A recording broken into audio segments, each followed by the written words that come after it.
Are you ready? You think you can tell us what to do? You think you can tell us what to wear? You think that you're better? Well, you better get ready. Bow to the masters. Break it down! Hi, welcome to the Straight Lions Talk Podcast, off-season edition. Today we're going to talk about the Detroit Lions, as usual. Everything happening Detroit Lions. And what a time it is to be a Detroit Lions fans. The off-season, it's the free agent period, which started last week. And this gives every Lions fan out there hope that the Detroit Lions will make all the right moves and finally put it all together and make a run for the Super Bowl. You got it. Today we're going to be talking about the free agent period. Some of the signings the Detroit Lions have made since last week. As we all know, last week the Detroit Lions made a huge splash by acquiring the number one free agent wide receiver in Marvin Jones from the Cincinnati Bengals for 5 years, $40 million, to replace the legend, which is Calvin Johnson, on the wide receiving core for the Detroit Lions. The Detroit Lions also made a few other moves, Trayvon Wilson, a few other people. And today we're going to be talking about the moves they've made since then. We're also going to be talking about some of the Lions that have re-signed with the Detroit Lions and some of the Lions that have left. We're also going to be talking about the Russell Okung saga. Breaking news today that Russell Okung, where's he going? Where did he end up going? We're going to talk about that and what we think about that Russell Okung news today. We're also going to be talking about the NFL draft and some of the areas we'd like to see the Detroit Lions attack and some of the areas we'd like to see the Detroit Lions avoid. We're going to kind of intermingle it all together as we're talking. It's going to be intermingled from free agency to draft. It'll all have its place. But I'd also like to start by thanking everybody out there for joining the show. Last week we've had great responses. I think we picked up 30 or 40 additional followers this week alone. It's just been phenomenal. What you guys have been doing is great. Keep doing it. Keep sending it out to all Lions fans, family, friends, co-workers, anyone you can think that wants to listen to this podcast and can gain valuable Lions information. Have them come to Straight Lions Talk. And if they need to find us, you can find us on Twitter at STR Lions Talk Podcast. You can find us on Instagram. You can find us on Vine. If you want to listen to our podcast, the easiest way to do that is go to iTunes. Punch in STR Lions Talk Podcast. It'll come up. Subscribe to it. You'll get it every week when we do a podcast. You can go to Stitcher and do the same thing. Give us a rating. Tell us if we're great. Tell us if we're terrible. Whatever it is, just give us a rating. Follow us. Subscribe to us. Whatever it is and however you have to do it, become a member of the Detroit Lions top podcast, STR Lions Talk Podcast, Straight Lions Talk. This is where you get all your Lions information from a fan's perspective. We encourage all of you to keep doing what you're doing. Send it out. Send it out on Facebook. Send it wherever. However you have to do it, send it out to every Lions fan around. We want this to be the number one Lions information center, and we can only do that with your help. And we appreciate everything you guys have done. Like I said, you want to find us? Find us at STR Lions Talk on Twitter. That's the easiest way to find us. Leave us some notification. Let us know what you think about the show. If you have questions and something you want to talk about, we'll get to it on the show. Also, like I said, iTunes. Hit us up there. You can find us on YouTube, Stitcher, whatever it is. It's all at STR Lions Talk, and we thank you. You guys have been great. Yesterday was a monumental day for Straight Lions Talk. We were asked by NFL Draft Bible to go to MSU's Pro Day yesterday, and it was a fabulous time. What a great experience. It was our first Pro Day. Phenomenal experience. It's everything I always thought it would be. It was captivating. It was extremely interesting. I couldn't have had more fun. I wish the day wouldn't have ended. I think it's a phenomenal time. I love that stuff. I love seeing some of the events going on, how the players participate in these pro days. It was fabulous to be there live. I've seen them on TV a lot. To be there on site was fabulous. And I'd like to thank NFL Draft Bible for doing that. It was a fabulous time. We look forward to keep working with them and possibly becoming a Lions insider for them. it was just a phenomenal time. It's an experience I'll never forget, and I hope there's many more pro days that we can cover for NFL Draft Bible going forward. We'd love to partner with them and keep this ball rolling and become their go-to Lions information center for everything Detroit Lions, which will be fed through Straight Lions Talk. But I'd like to thank NFL Draft Bible for giving us the opportunity to go to MSU's Pro Day. It was fabulous. If you guys haven't went to NFL Draft Bible, go find them, Google it, NFLDraftBible.com. It's fabulous. They have a ton of information. They cover a variety of different players, from the top guys to the bottom guys. They don't just favor the top-rated players. They cover it all. It's a fabulous site, and it's a fabulous draft information center for everything NFL Draft. So look into it, NFL Draft Bible. It was phenomenal, and we'd like to thank Rick and all the members of the NFL Draft Bible family for the opportunity to go to MSU yesterday and be on site live for them and for Straight Lions Talk. It was fabulous. So you can find that pictures. We posted a ton of them on Twitter. You can find them on Vine of our day at MSU's Pro Day yesterday. A ton of video, ton of comments. A matter of fact, Shalik Calhoun almost ran me over in one of the drills. And thank God he has the ability to stop really quick, because he would have flattened me, just flat out flattened me, if he would have ended up following through with what he was doing. I was in the way. It was all my fault. I shouldn't have been standing where I was. And luckily for me, he was paying attention, and he did not just utterly wipe me out. As I said in the beginning, the free agent period is here. It's the second week of the free agent period in the 2016 offseason of the NFL. And the Detroit Lions made a splash week one by signing veteran wide receiver Marvin Jones from the Cincinnati Bengals, 5 years, $40 million. I think that's a steal. A lot of people had a problem with the contract. People always have problems with everything, no matter what they do. They think you're going to get all these star players to come in for $2 million a piece. I thought the deal was fabulous, getting Marvin Jones, a quality receiver, the number one free agent wide receiver in this class this year. The Lions snagged after losing Calvin Johnson to a unexpected retirement in some ways, where it took quite a long time to have Calvin actually say the words, which he didn't say the words, but released in a statement that he is retiring. So it's a great get for the Detroit Lions. I'm happy they ended up finding a receiver, because I got sick of seeing that on blogs everywhere, and I got sick of seeing that on Twitter and all the information how the Lions desperately need a wide receiver. They do need to add some depth there, and I'm glad they got Marvin Jones. I think he'll be a great piece for the Detroit Lions. But since that time, last week when the Detroit Lions made a few additions, they signed Trayvon Wilson from New England to play safety. But after that, they went on a fury. After our podcast ended, they went on just kind of a free agent signing whirlwind for a few minutes. It seemed like every 5 minutes of breaking news, Detroit Lions just signed, breaking news, Detroit Lions. And they ended up signing Stephon Charles, defensive tackle from the Buffalo Bills. Good player, solid depth guy. No contract information was released that I could find. So a solid player, big guy. I think it is a 2-year deal is what some of the rumors I heard. All these deals that the Detroit Lions have signed this offseason, besides Marvin Jones, have been 1 to 2 year deals. These are just stepping stones to where Quinn wants to go, and we'll get into that in just a second. They also signed from the Cleveland Browns, Johnson Batamosi, safety, special teams ace, to a 2-year, $4.5 million contract. And a lot of people were upset that we spent so much money making him the highest paid special teamer. But special teams is a very important category on the field. It's an important. Do you remember a few years ago when the Detroit Lions were so bad at special teams, and it was such a game-changing, debilitating, terrible showcase on the field all the time?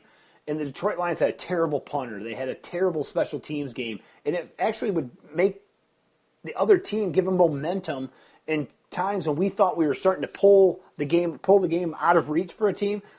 they'd make it up on special teams, huge returns, flipping the field. It was just terrible. And signing a guy like this is great because that is an important part of the game that doesn't get enough recognition.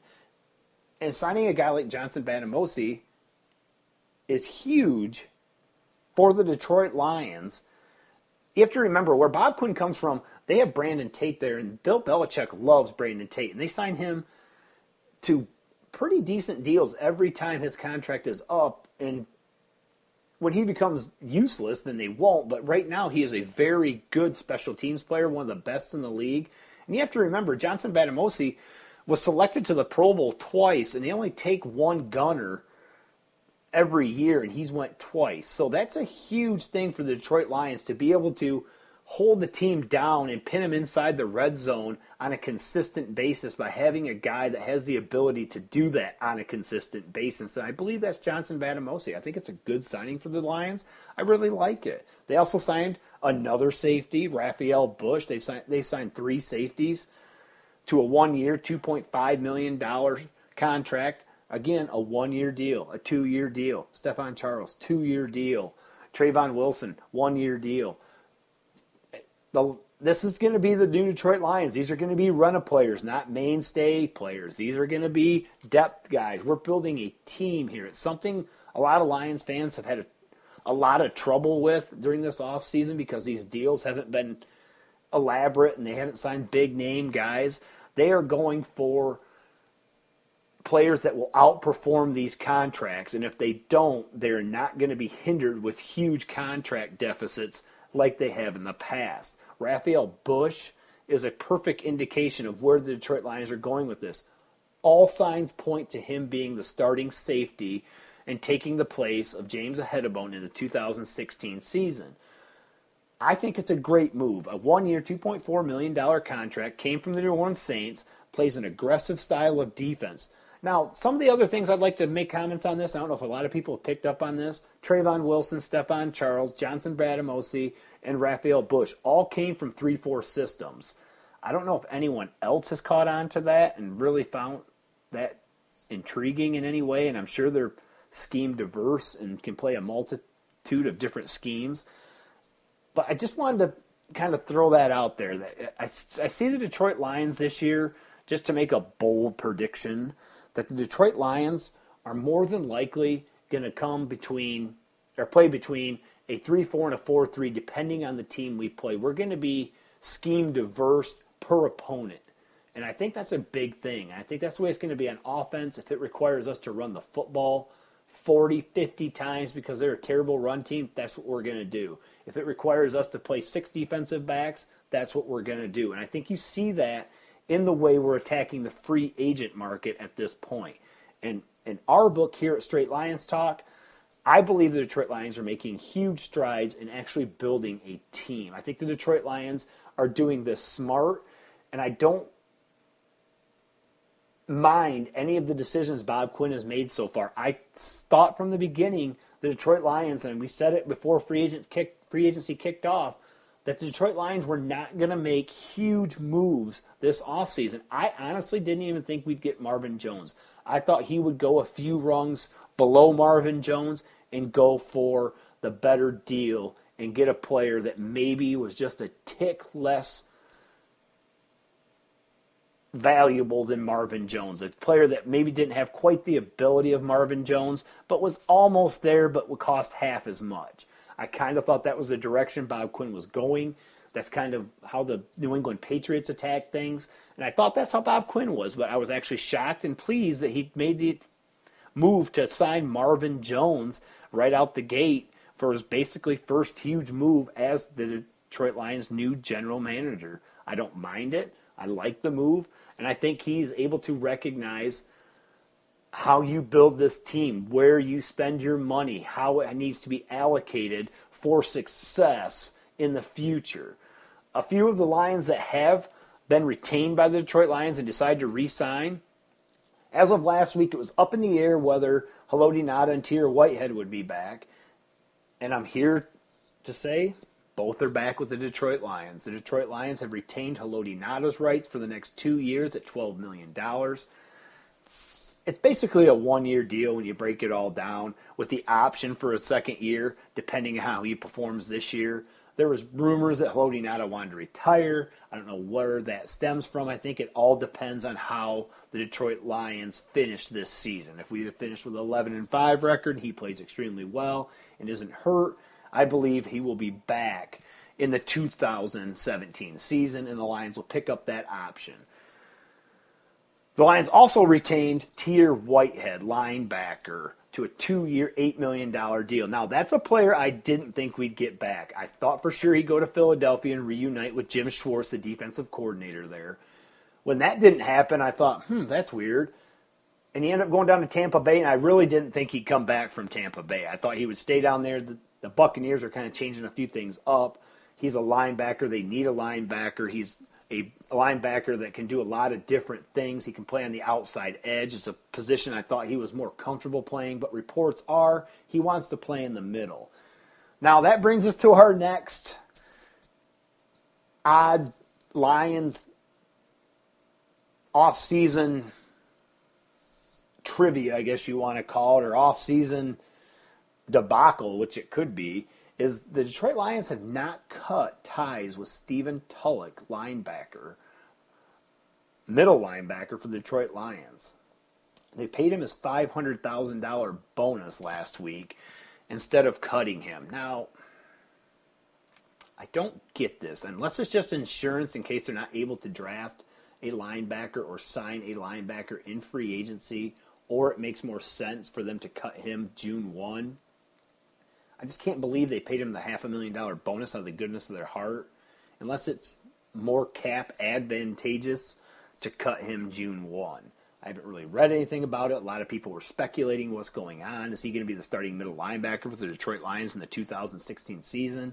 I hope not, because he was exposed tremendously in the passing game last year, and I don't think it was due to the knee injury. I just think it's due to the culmination of time. Father Time is undefeated. I think it was catching up to him. Teams were taking advantage of him being on the field. I thought maybe Tier Whitehead would take that place, take Stephen Tulloch's place, and maybe Kyle Van Noy would move over to the outside and maybe be able to live up to what his potential was coming out of college. That is Kyle Van Noy. And the team also re-signed Dan Orlovsky as the backup quarterback. I don't really have a huge problem with this. I wasn't just jumping up and down about it, but I don't see a problem with it. I would have liked to have seen them address a different quarterback in free agency. We wanted Colt McCoy. I'm sure Dan Orlovsky came at a lot cheaper price. And that brings up the question, do the Detroit Lions draft a third-string quarterback? Are the Detroit Lions going to have 3 quarterbacks on the roster in the 2016 season? Or are they going to do what they did in the 2015 season and roll with 2? It's hard to say. The Lions haven't drafted a quarterback in 7 years. It's an NFL record. They have not tried to draft another quarterback since acquiring Matthew Stafford.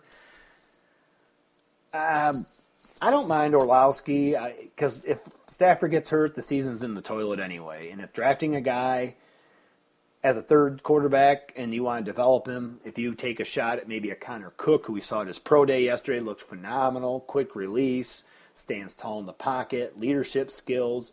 People say he's a jerk, but can he get the job done? Would anyone care if he could win games like he did at Michigan State for the Detroit Lions or for any other team?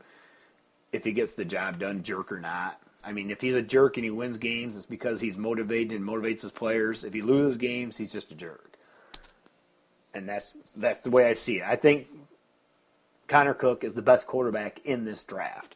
I'm pumping the brakes on this Carson Wentz stuff. Jared Goff, I've not been on Jared Goff at all. If you've heard this show at all, we have ripped Jared Goff from the start. Jared Goff is Tim Couch. Jared Goff will not be a good NFL quarterback. And I don't understand why Connor Cook doesn't get more love. There's my Connor Cook rant. I think he's the best quarterback in this draft. And I think he's a player, if he falls to the second round, could possibly be an option for the Detroit Lions as a third-string quarterback his rookie year. That would be awesome for Connor Cook. It'd be great for the Detroit Lions. And I believe in the second round, if guys like Paxton Lynch or Connor Cook are there and the Detroit Lions have addressed a need or possibly traded back and acquired more second-round picks, which is something I think the Detroit Lions are going to do, and we'll get into that in just a second, drafting a guy like Paxton Lynch to sit for 2 or 3 years or Connor Cook to sit for 2 or 3 years would be tremendous. Remember, let's get out in front of this stuff a year early now, not a year late. Let's not be searching for a quarterback if the Detroit Lions decide not to extend Matthew Stafford, if the Detroit Lions end up moving on from Matthew Stafford and do not retain him after his contract is up. Let's have let's have a little reserve in the old pantry here. Let's have a little extra ammo in the cabinet. Let's figure this out a year early rather than a year late for the Detroit Lions. The Lions also re-signed Tim Wright. Former Patriot. Bob Quinn had a relationship with him. He won a Super Bowl with him. I'm not mad about it. Kind of like the Dan Orlowski thing. I think he could have moments where he could be useful, but it's not like it was a huge deal. It's not like he can't be cut during training camp or cut if the Detroit Lions decide to make a move in the draft and draft a tight end like a Kyle Carter, something like that from Penn State, a guy we really, really like in this draft. The kid out of South Carolina, his name's slipping in my mind right now. Attack that position there later on in the draft. Again, trading back and acquiring more picks the way the Patriots have this week. Patriots started off with 7 or 8 picks, had 10. We said it before, the Patriots always have 10 picks. The last 6 years, they've averaged 10 picks a year. The Patriots always acquire a ton of draft picks. We currently sit at 10 picks. I believe Bob Quinn is going to make moves during the draft to acquire more picks because remember his statement coming in, this team, the Detroit Lions, are in desperate need of depth. And that's what he's going to do is build depth. He's going to do it this year. He's going to do it in the draft. And whether that means he's going to have 14 picks by the time the draft is over or if he's going to stay at 10. But you can count from now on. Write it down. You heard it here first. In the last 6 years, the New England Patriots have had 55 draft picks. That figures to 9.2 picks a year. The New England Patriots currently this year have 10 picks. As we speak right now, the New England Patriots have 10 draft picks. That figures out to 65 picks the last 7 years. The New England Patriots and Detroit Lions are going to be like twins in the fact that they always have double-digit picks. The Detroit Lions from here on out, on every draft, will have 10 picks or more. You can expect Bob Quinn to trade back at some point in this draft. We're going to be more of a trade back than a trade up team. The New England Patriots, I can't remember the last time they've traded up. If anyone can remember, send us a tweet at STR Lions Talk podcast and let us know when that was. I can't remember in my head the last time the New England Patriots moved up to take a player. They always move back, and they acquire picks. And you can expect that from Bob Quinn. You can expect him to acquire picks in this draft for next year's draft if the price is right and their player's not there. And at 16, there's not a guy that is that fabulous, and we'll get into that in just a second. The Tim Wright deal, whatever. I'm not jumping up and down about it, but I'm not all mad about it either. He's a guy, he's a body, he's a veteran, he understands how to be a pro, and he's not going to make mistakes within the offense, a system he learned last year while being with the Detroit Lions. The breaking news, we're going to need to cover the Lions that we've lost. As we said last week, the Lions lost Isa Abdul-Quddus to the Miami Dolphins on a 3-year, $12 million contract. Remember, last year the Miami Dolphins sniped Louis Delmas away from us, thank God. So they basically have a Detroit Lions secondary. They have our defensive tackle. They're possibly going to have Jason Jones. I don't know what the Miami Dolphins are doing down there. They lost out on C.J. Anderson to the Denver Broncos this week. I don't understand what they're doing down there. They're going to be in cap hell in the next few years, and I just don't get it. It's mind-boggling. If you guys want an example of what we were and what we are now, That's what we were. We were signed a bunch of big names team. And if a guy got hurt, the whole world fell in because we didn't have any depth. That's not happening anymore. All this stuff that happens to the Detroit Lions, when we used to lose, not used to lose, throughout my life, the Detroit Lions have always been the team that seems to lose those really close games. They can't quite pull them out. And the New England Patriots always seem to be that team that takes control of those close games. The Denver Broncos, 2 losing seasons in the last 30 years, take control of those games. The Pittsburgh Steelers, consistently a winning team, year in, year out, take control of those close games, back and forth, no matter who the opponent. Big game, small game, playoff game, Super Bowl, take advantage of those last 4 minutes of the game and overwhelm that team with big plays, depth. That's what the Detroit Lions are. We're not going to be the team that we say, wow, our defense wasn't that awesome last year because DeAndre Levy was out. If he comes back, watch out. That's all done. We're going to have someone to take DeAndre Levy's spot. We're going to have someone to take Stephen Tulloch's spot if he goes down. A quality depth guy, not this, oh, we didn't have enough money because we spent so much money on all these crappy free agent big name guys that never work out. And we're going to have to sign a $250,000 linebacker, league minimum linebacker, a league minimum safety, or draft a guy in the 7th round and put him on the roster and tell everyone how great he is and how fast he looks in camp and how he could develop into this great player and how he was making great moves in camp.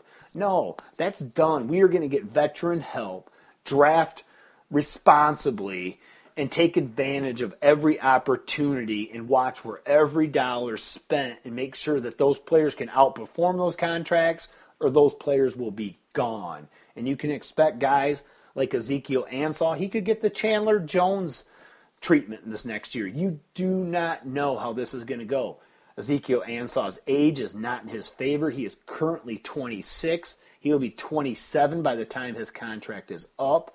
Will the Detroit Lions decide, you know what, I think he might be breaking out. He could have a few good years, but is he worth a 6-year, $100 million contract? Is he worth a 5-year, $90 million contract? These are the decisions Bob Quinn is going to make. They're going to be hard decisions. People are going to shake their head. But they're going to be quality decisions. We're going to get maximum value back. I believe the Patriots won all of those trades they made this week. For Martellus Bennett, for Cooper, trading Jones, getting a 2nd-round pick. I believe the New England Patriots won those trades, and the Detroit Lions will follow that model to a T on getting rid of players a year early than a year late. Bob Quinn is going to have the mantra of, we want you for your good years. We don't want you for the latter years of your career. We want you for your peak years. And when your peak years are done, you're gone. Just the way it's going to be. Everyone needs to wrap their head around it. That's how he's going to handle free agency. And that's how he handled the free agency talk of Russell Okung. Everyone wanted Russell Okung. Everyone. I wouldn't have been mad if it would have been an appropriate contract. And I'm glad the Detroit Lions did not get Russell Okung. The news broke today that Russell Okung signed with the Denver Broncos. It's basically a 1-year deal with an option for 4 after, pending Russell Okung passes 2 physicals. Why'd they put that in there? Because Russell Okung's constantly hurt. And that's what scared me about getting Russell Okung to the Lions. I was happy he was making the visit, but I was more ecstatic that Bob Quinn didn't just open up the checkbook, overwhelm him with money, and offer him just everything under the sun. I think he ended up signing with Denver today, 5 years, $53 million. It's a 1-year deal this year with an option for 43 next year or something. I really don't know the specifics on it. It just broke.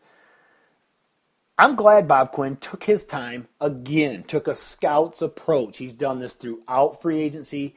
He's done this with the Jim Caldwell. Should he stay? Should he go? Will he be here? Will he not? He's done this throughout. He took a scout's approach with the front office. He's taking a scout's approach in free agency. He's being very, very smart in this regard. He's taking his time, thinking things out. Like we talked about last week, We're guys. We're visual learners. We like the new, great, flashy item. We just fawn over it. We have to have it. We're impulse buyers. That's what our wives are for, girlfriends. Women think things out. And Bob Quinn, you have to give him credit. He's not falling in love with the fancy sports car. He's not going out and trying to sign Russell Okung because everyone, all the fans say we need left tackle. We need to kick Riley Reef to the right side. Or we need to put Okung on the right side. I don't think Quinn cares. I think Quinn is happy going into the offseason with Ola, the guy they acquired, Barksdale, I think it was, from the Atlanta Falcons. I'm probably saying his name wrong. Whoever it was there from the Atlanta Falcons. I think they're happy going into the season with those two competing for that job. Now, there's people on the market still that could be an upgrade from Ola. But if there's not, he wasn't that bad last year. I don't understand what the Detroit Lions were supposed to do. What did you guys really want? Sit back and think about it. Jeff Risdon brought this up. It's something we've all heard before, but he made a point of saying it on Twitter, so I'm going to give him the credit for it. Very smart guy, great scout, does a lot of great draft info. If you don't follow Jeff Risdon, follow him on Twitter, @Jeff Risdon. He does pretty witty guy, pretty fun follow. He said in his tweet,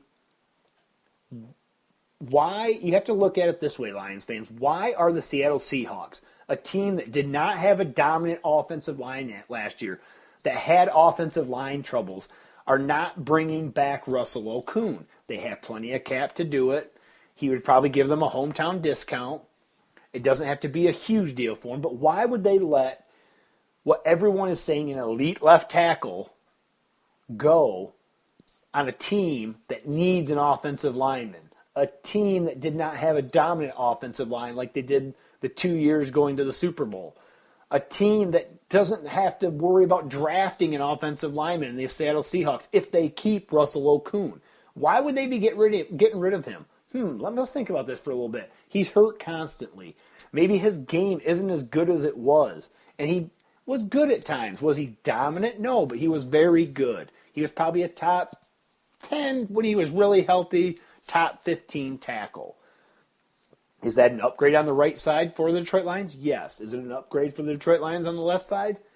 You know what? It's going to be an unpopular thing.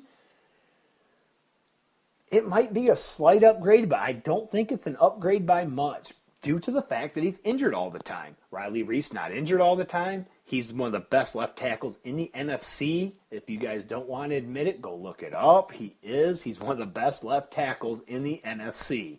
Go look it up. He is. It's hard to say. I was shocked when I found out about it, but he is. It dumbfounded me. He was the Lions' best offensive lineman last year. Everyone wants to kick him off the grounds. Everyone wants to find the new left tackle. You know what? Sometimes just be happy with what you have because it can be a lot worse. And we've talked about that with Matthew Stafford. We've talked about that with a variety of different players in the last few years for the Detroit Lions.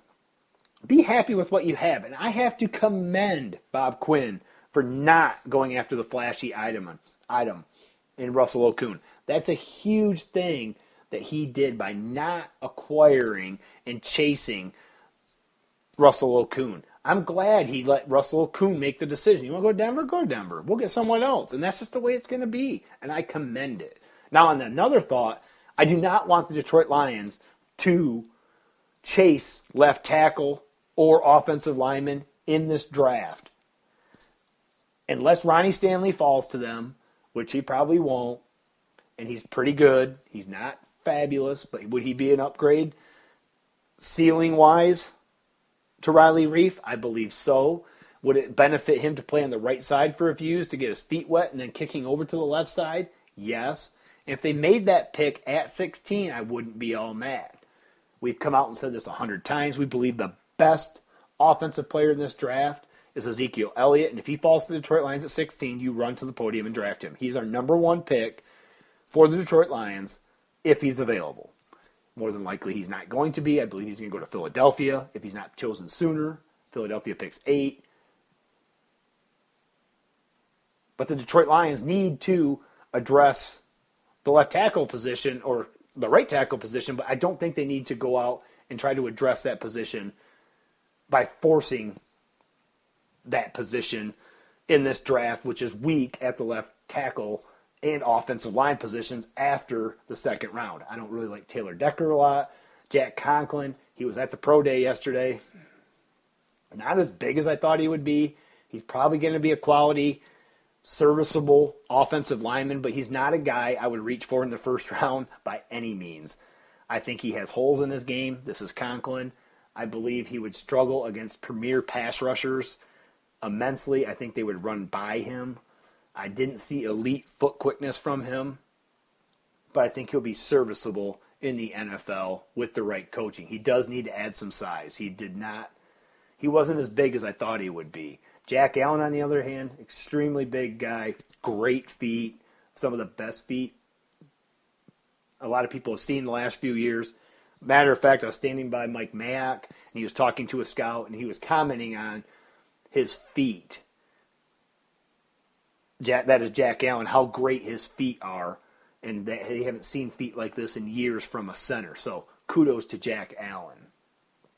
But for the Detroit Lions and trying to chase offensive linemen in this draft, I think it'd be a huge mistake.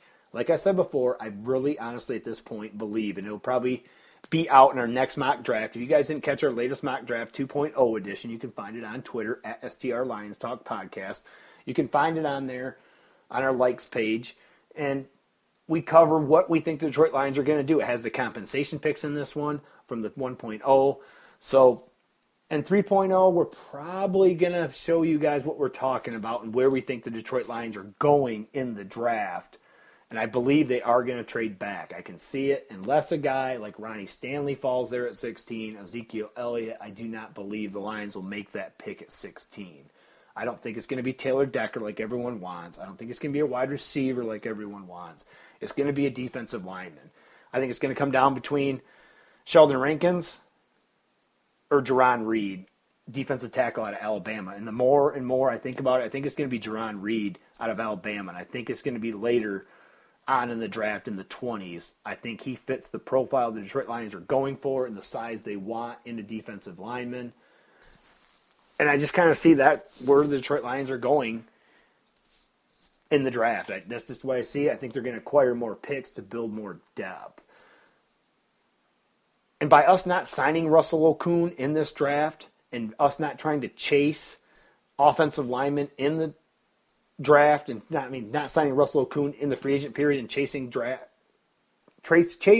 offensive linemen in the draft, they're going to be able to have money to sign potentially Ezekiel Ansah, Matthew Stafford, Devin Taylor, Larry Warford, Sam Martin, Darius Slay. All these guys need to be re-signed. Theo Riddick. So the Lions saving money and not spending a boatload on Russell Okung and everyone ripping Bob Quinn 3 months into the job.